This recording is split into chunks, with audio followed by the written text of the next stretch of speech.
We don't care what you look like. We don't care who you voted for, who you worship, what you worship, who you love.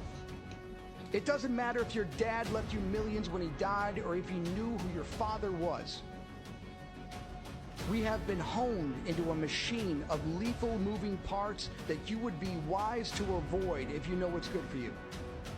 We will not be intimidated. We will not back down. We've seen war. We don't want war. But if you want war with the United States of America, there's one thing I can promise you, so help me God. Okay. Someone else So, will raise your sons and daughters. in today's episode, I want to explore something along the lines of war, conflict, and security, and how these three things fit into this dynamic of the matrix and the system. A lot of the conversations we'll be covering on this channel will be around understanding the environment in which we live in, why it is the way it is, and what are some of the things we need to start thinking about if we want to change the environment we live in. Because I believe if we don't explore these ideas or open our eyes to these realities, we will only be creating a world that will be a lot more harmful for our children than it is for us. And I mean, I see a lot of people who have come to the conclusion that they're not going to have children anymore, simply because of how crazy the world is getting. I myself struggle with that thought, wondering whether children is what I really want to bring into this world. I do want to have children, but if things are only going to get worse, then is it a moral choice to have children in such a toxic environment? I don't know. And so that's kind of why I'm having some of these conversations and just trying to figure out a few things, trying to share my thoughts with other people, and trying to think through some plans that I myself have, and perhaps trying to see how many other people out there resonate with these kinds of ideas before attempting to change the world. You know, you might find yourself in a situation where you're thinking to yourself, I would like to change the world and I would like to help humanity. But find yourself in front of the reality that the world does not want to change. And so I kind of just would like to air out my concerns, see how many people resonate with these ideas, and perhaps build a community of people with whom we could try to start making changes. And so today we are going to be looking at the system through the lens of war, conflict, and insecurity. So I asked the question, why is it so hard for humanity to live peacefully? Now, human beings have been around for a very long time, and it would seem that violence and conflict and war is something that's so deeply embedded in us. And I have a feeling it may have something to do with from a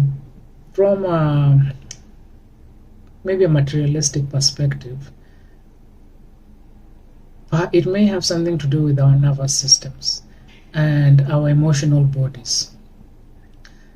Human beings experience the world around them in a way that they attach to the reality around them, and they respond to it in very real ways. And I believe, or I think, or I know that the way human beings react to their reality has to do with their perception of the world and their emotional bodies, that emotional experience, which is felt physically. as a result of their nervous systems. Your nervous system sends signals to your body that causes all of these reactions that are not always thought through. It is more of the emotional body taking over and an instinct taking over that that definitely takes human people out of the rational mind for the most part, and puts them in a state in which they're not able to go beyond their immediate needs. All right, their immediate need to find some relief from whatever reality is happening around us. Now, that might be a technical way of saying that if somebody does something to me and I don't like what they have done to me or how that makes me feel, rather than thinking about the greater good, I will not want to experience this discomfort for a long period of time. And so my emotional body will tell me that I need to do something to mitigate this unpleasant feeling. And in doing that, I may act out in a way that is not beneficial to the greater humanity. That's perhaps just part of being a human being. Human beings are, after all, a kind of animal, and we do have certain primal instincts, things that we haven't evolved out of. I think that will be a good topic for another episode or for a future episode, kind of breaking down this emotional body and how it is causing humanity to design a world that perhaps is lacking, maybe. How it is preventing us from designing a world that could be better. Now, with that in mind, is it also possible that human conflict has been designed into the system? Right? I mean, left alone, perhaps human beings could find ways to coexist peacefully. But it seems almost like they are incapable of doing so. And I wonder how much of that is designed into the way the world works. I would assume that because we are animals and because of these biological mechanisms within us, perhaps it's possible that conflict is inevitable. But on the scale at which conflict and insecurity happens, and when I say conflict, I think perhaps when discussing the system, I should focus more on insecurity. This sense of insecurity that we as human beings experience. When I talk about insecurity, it might not necessarily just be the conflict. Might not necessarily just be war. Insecurity can come in the form of anxiety around one's survival, anxiety around how am I going to pay my bills tomorrow, anxiety around the idea of the things that I need to do to keep on living.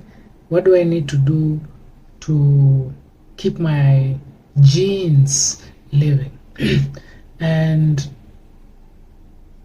I believe to some degree, perhaps a lot more than I might be stating, that insecurity has been designed into the system, because then that keeps people in a state of anxiety, and it drives people to conform to ideologies and to patterns that they would not normally conform to if they were at peace or at rest, or if they felt that they were safe. Okay? So yes, I do think that this sense of insecurity has been designed into the system. Okay, what are the benefits of human conflict or insecurity? For starters, I do think that there is the obvious, that is, there is financial benefits to the elite. We do know wars really do help drive economies. People make a lot of money during wars, and so there is that incentive, the financial incentive. And then the creation of insecurity. Conflict creates that sense of insecurity. You know, if we are saying that there is an enemy out there, if we are saying that we cannot trust the people over there, it creates this reality of us versus them. And if you can really make your enemy seem so different from you and so inhuman that the only way for you to survive is for us to give you that protection. It's for us to stick together, right? As long as you are feeling like there's an enemy out there, that sense of insecurity, I think it does something to keep the matrix going. It does something to keep the system going, right? As like somebody might ask, how does insecurity fit into the system?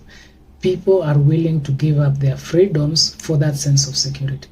So if you're saying to yourself, okay, there's an enemy out there and we need to keep you safe from that enemy, people will give up their freedoms for that sense of security. That enemy doesn't even have to be real. This even makes me wonder about the alien invasion that everybody seems so wrapped up in. Because, for starters, let's take this from two different angles. From the angle perspective that, yes, let's say aliens exist. Supposing aliens do exist, they have been here for thousands of years. They have been here for so long. And they haven't really bothered us as human beings. They haven't really interacted with us as much as we are afraid they will, right? We have this fear that they are going to take over the world, they are going to enslave us and all of this. But they have been here for thousands of years. If they were going to do so, don't you think they would have done so by now? That's not to say they haven't. Now, assuming that these aliens are real, let's say, okay, that doesn't really matter. Why is there a campaign to create so much fear for this alien invasion, right? You see, the way I look at it is that humanity has been globalizing, right? Globalization has been happening, and we've had, at some point we had terrorists, so the terrorist war has been fought, and terrorism isn't as scary anymore. Now the next enemy is going to be the alien enemy. So there's always going to be this new enemy that is going to keep people in a state of anxiety.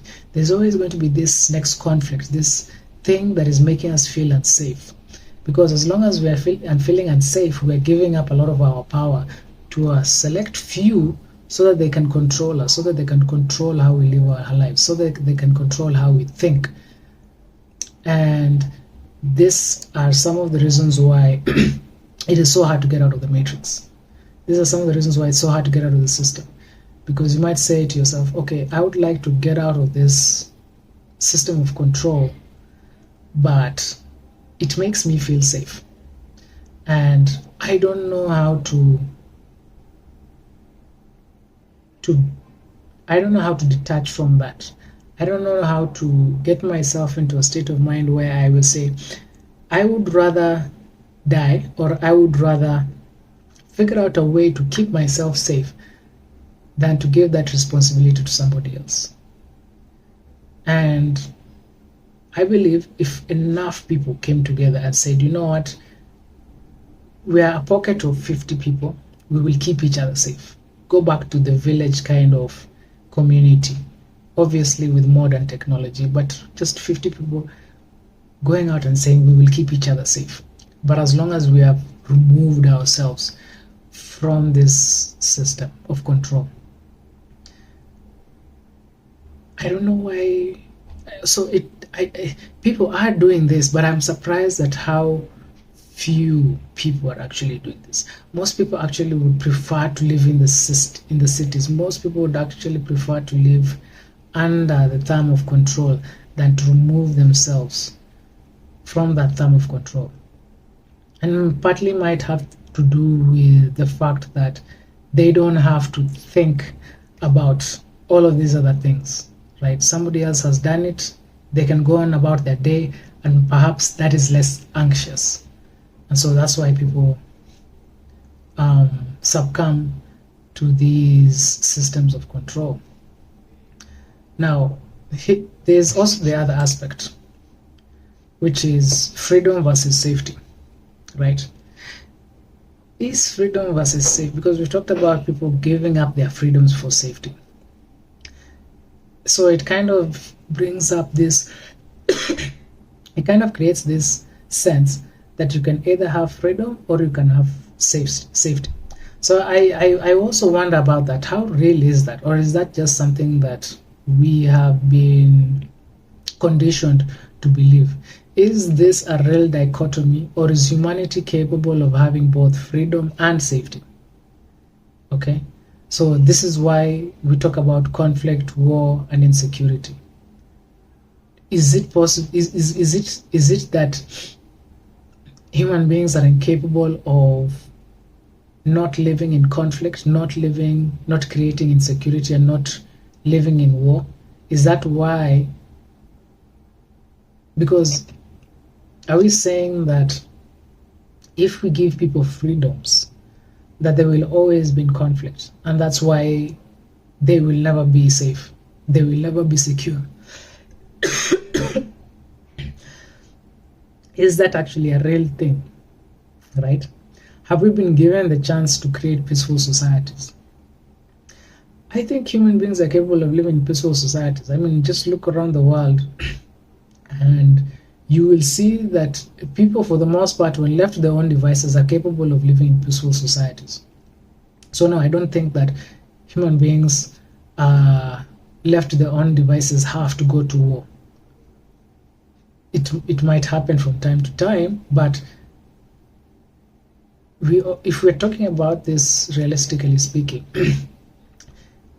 is that to say that human beings are incapable of evolving beyond that? I don't know that human beings are incapable of evolving beyond that, right? Which is something we will kind of be touching on in the next episode or in future episodes, is human beings' capability to evolve. And then also there's the issue of heterogeneous societies versus homogeneous societies. Okay, so homogeneous societies, I would say it's probably easier to be more peaceful, less conflict. But that's not to say that heterogeneous societies, and by the way, as I say, homogeneous societies are more likely to be less insecure. I have no evidence for that. That is just my personal opinion. I might be wrong about that. It might actually be that heterogeneous societies are more peaceful than homogeneous societies. So I'm not really sure. I would just assume that because heterogeneous societies have more variety in culture, there's a lot more variety in the way people, there are a lot more differences in the way people do things, and so there's probably more potential for conflict to come up. But that's not to say that heterogeneous societies are incapable of blending in a way that creates a unifying culture that creates a peace within this heterogeneous society. And I can say that because I know like places like Kenya, places like the United States, and so many other countries where they have a diversity of people from all over the world. when we have all these smaller cultures and they meet in this melting pot, all these other small cultures have to acculturate. They have to adapt to whatever the larger culture is. Unless one of the smaller cultures holds on so strongly and ends up being the larger culture, then that's something completely different. But for the most part, I think heterogeneous societies are capable of blending in ways that make them peaceful.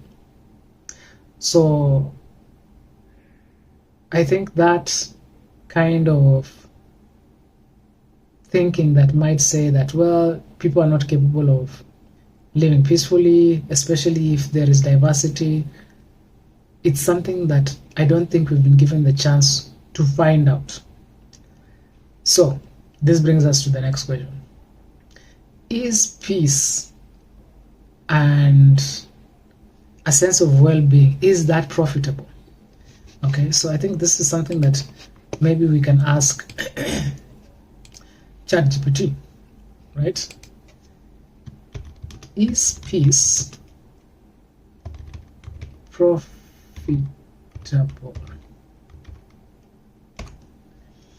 Okay, let's see.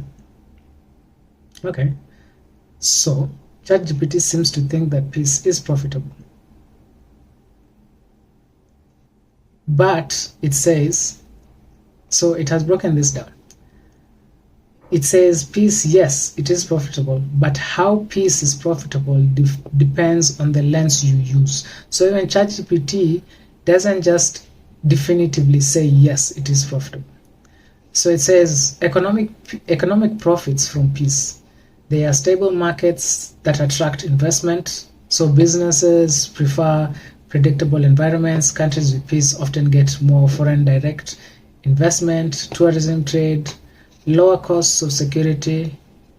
So there's lower costs of security. There's less need for military expenditure, frees up money for infrastructure, health, education, and innovation, which can boost GDP. Productivity gains, people and companies focus on building and innovating rather than defending and rebuilding.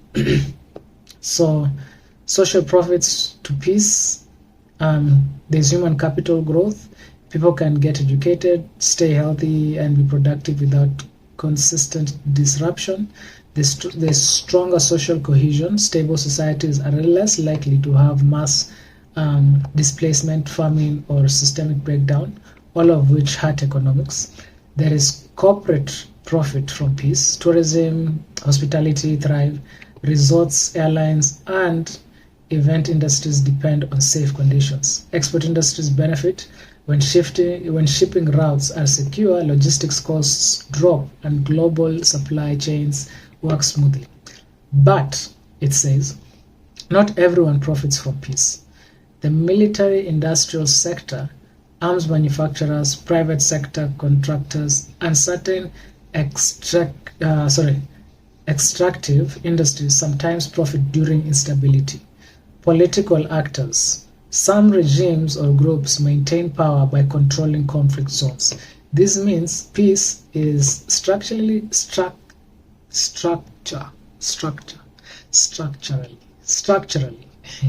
tongue twisting, structurally profitable for society as a whole, but not always for those whose business models relies on instability. So you see, it specifically talks about the military industrial complex and political sectors, which are, I would say, are the two main governing bodies of any society. So that means that the two main people in power, there are two main sectors in power that don't profit from peace, and they are not insignificant sectors. So there is an argument to be made that even if we're talking about war, right? That is war, that is full-on conflict. With war, there are people who would benefit from a lack of peace, from that conflict, right? And those are like all-out conflict and war. Now, what about insecurity, right? Let's see what ChatGPT has to say. Do the powers that be benefit from people feeling a sense of security and peace? Let me see, is there a better way to ask this? Do the powers that be benefit from people feeling a sense of security and peace that makes them satisfied. Let's try that. Makes them feel satisfied with what they have.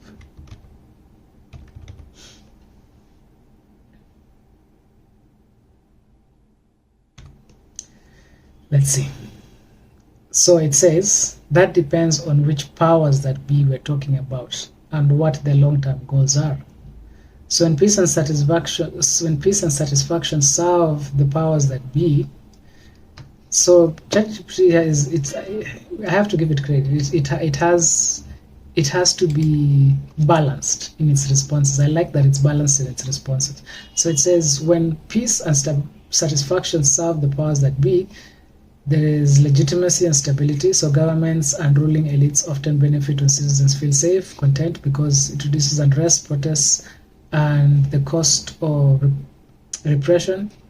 Economic continuity, peaceful, satisfied populations keep consuming, paying taxes, and contributing to economy, which benefits corporate and political interests tied to growth. Soft power, reputation. So nations seen as peaceful and prosperous gain diplomatic influence and attract investment, talent, and tourism. Now, when too much satisfaction becomes a problem for them, so reduced compliance through ambition, right? If people are too content, they might work less, consume less, or reject certain economic demands. Very important. So there is less fear leverage. Some power structures rely on fear. So we're talking about crime, poverty, instability to maintain control or justify surveillance and restrictions. Too much peace can weaken that narrative. There we go. Then there's potential stagnation. In hyper-capitalist systems, constant dissatisfaction fuels consumption. If people stop craving more, growth slows, which may unsettle economic elites. Number 3, the control comfort model. This is interesting. The control comfort model. Many modern systems seem to aim for managed stability. Enough peace and security to avoid rebellion, but enough insecurity or aspiration to keep people working, competing, and buying is a balance. There we go. Right? And that there is the matrix. So in that sense, there is a sense of insecurity that is designed into the system. Even ChatGPT says it. That sense of insecurity is designed into the system because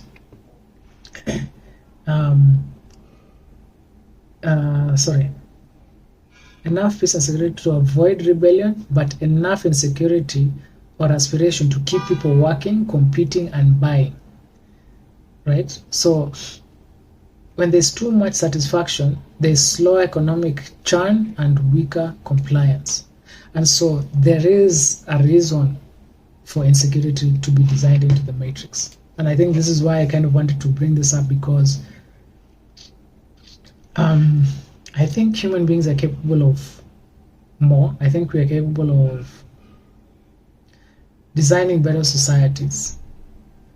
But we are trapped in a system of control. And this system of control, it's got these invisible arms or tentacles that reach out to all of us. Right? And it's psychological, because